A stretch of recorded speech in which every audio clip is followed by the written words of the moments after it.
Hi and welcome, or welcome back. A while ago I bought myself the Daniel Smith's dot card for their entire range of watercolors. I have been curious about the range for a while, so this was a great way to try them out, since they're rather expensive here if you want to buy them. You get 5 or 6 pages of these small sample dots, including their iridescent paints and gouache paints.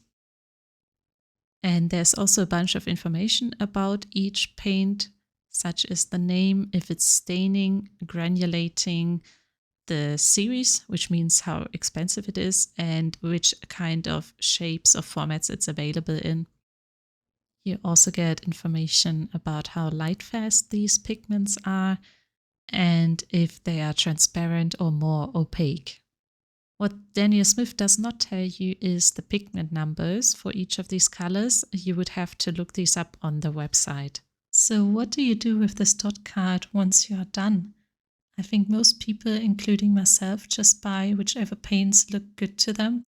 But in the past, I bought a Mijello Mission Gold dot card. The dots are much larger and also include the pigment information. And I used them to create a custom palette of 18 very bright and cheerful paints. I usually made my decision based on color groups, so I would look for a yellow and then go by, is it monopigmented, does it have multiple pigments, and how light fast is it? What I didn't really pay much attention to back then was how staining or non-staining the paints are. Here you can see the Mijello palette that I created based on the dot chart. There are a couple of Holbein paints in here, I believe 3 of them, but the rest are Mijello.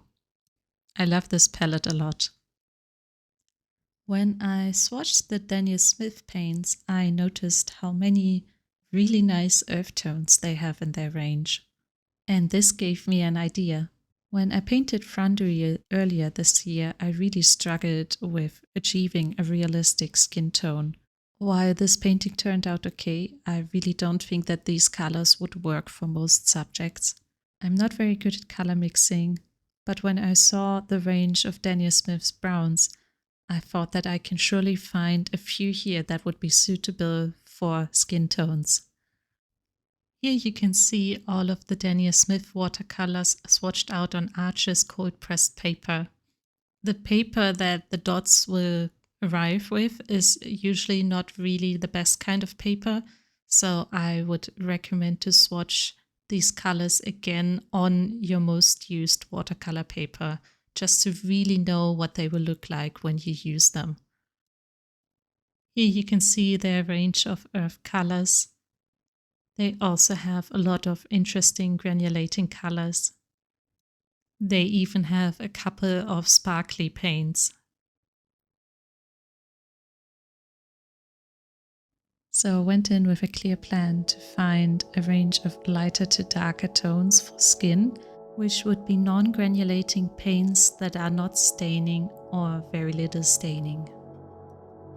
I had intentionally swatched these on my Etchr's paper in a way that would encourage granulation, so I often referred back to my swatch sheet to see if I could perceive any kind of granulation or not. I really liked the look of the Verona Gold Ochre or the French Ochre, but these granulate a little bit. I'm going to spare you the majority of this slow process, but I eventually narrowed it down to a range of colors, including a couple of reds intended for warm red tones for cheeks and lips. And then I took these over into my sketchbook. This is the EtchR Signature Series sketchbook, which I reviewed recently. And this is what I want to use for most of my portrait paintings. So I felt it was very important to swatch these once again on this paper.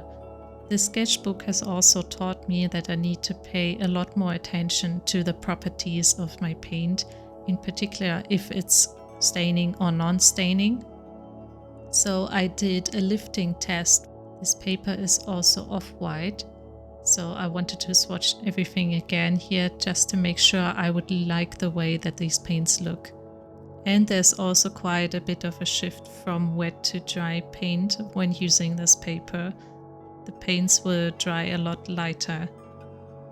Thanks to these new swatches, I also noticed that a couple of paints had a lot more granulation, and I immediately rejected them for the purpose of a portrait palette. In the end, I was surprised that I ended up with way fewer paints than I thought I would, but I guess this is better for my wallet. I already have a really nice yellow ochre by White Nights on my main palette, so I decided to use that in combination with raw sienna, burnt sienna light, and I love the English red earth, but I realized that deep scarlet gives me a better range from light to dark, especially when it comes to something like lips.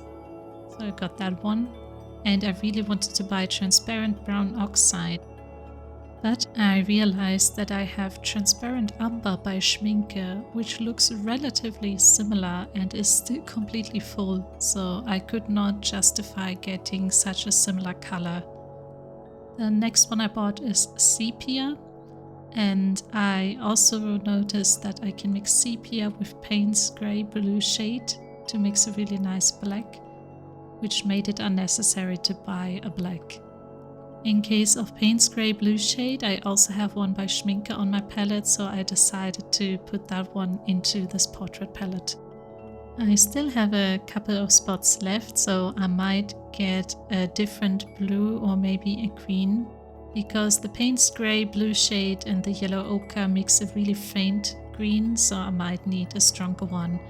Also, the Payne's grey and the deep scarlet do not mix purple, they mix a sort of brownish grey.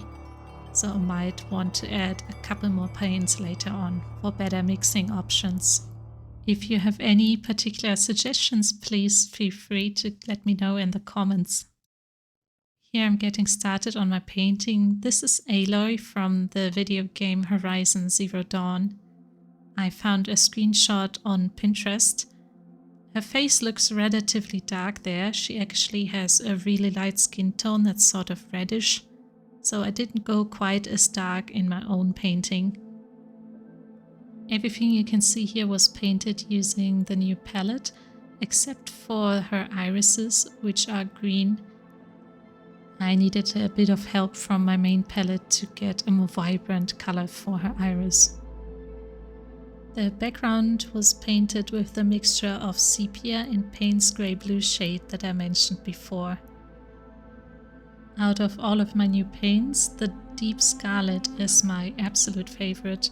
It waters down beautifully for some rosy cheeks, but it can also form a nice red for lips without looking like someone is wearing lipstick. And when added to any of these browns, it gives a very natural appearance to the skin tone. Later on, you will also see me add the face paint that Aloy is wearing in the screenshot, and I used the deep scarlet for it and one of the darker browns. All in all, this was a very fun painting to do. I'm rather proud of how her ear turned out. I never expected it to look so realistic in the end. I found it quite difficult to draw a face at this angle completely from the side. I needed a long time to get the sketch right, so this is definitely something I should practice more in the future. I didn't try too hard to make her hair look realistic, since I wanted this to be a relatively fast sketch, but I'm going to work on it more carefully in an upcoming painting. Aloy is also wearing some white face paint in addition to the red one, which isn't really that visible because I didn't make her face quite as dark as my reference image. But as I mentioned before, her face is actually sort of reddish and relatively pale, so I didn't want to make it too dark. Attempting to get the face paint to look like actual paint that had been smeared across her face was definitely the most fun part of this painting. I wrapped this painting up by working on her nose a bit more with a white gel pen because I had accidentally painted over a bit too much when I did the background.